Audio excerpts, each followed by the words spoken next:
My name is Barbara Lester, and I'm a licensed clinical social worker, and I specialize in working with children and teens affected by autism spectrum disorders and their families. And today I'm going to talk about task analysis.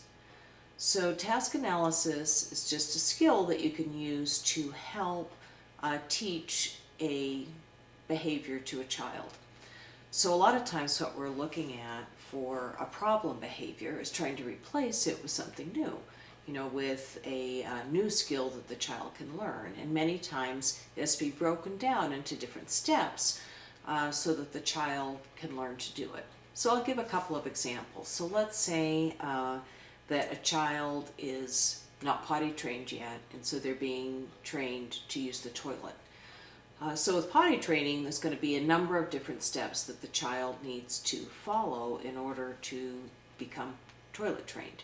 So the child might need to learn to go into the bathroom. They might need to learn to pull down their pants and to sit on the potty, to use it and to wipe and to pull up their pants and then to wash their hands. So there's these different steps that have to be done.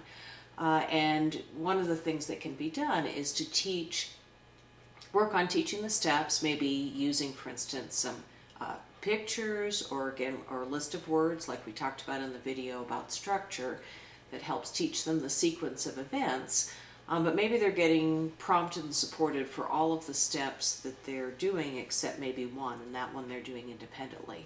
So you might start out with toilet training where you help them with every one of those steps except the very last, which is washing their hands, and maybe they're able to do that independently. Or vice versa, you can also start on the other end of the chain and have them independently walk into the bathroom, and then you support them on all of the other steps in the sequence of events.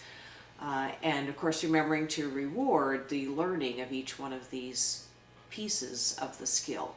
Now, another example of task analysis would be learning to greet someone.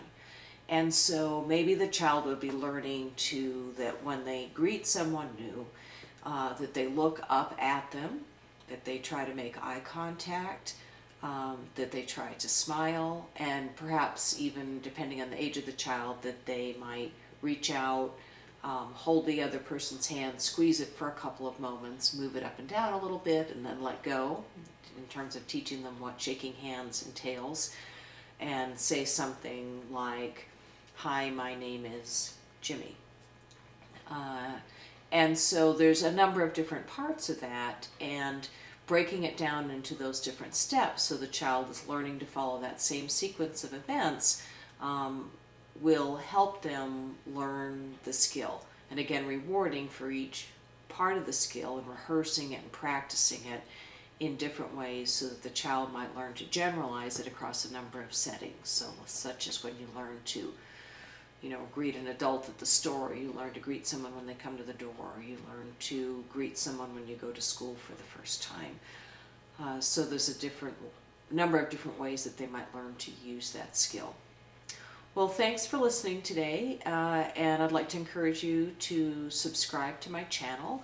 You'll be able to see other videos that teach information about supporting children on the autism spectrum.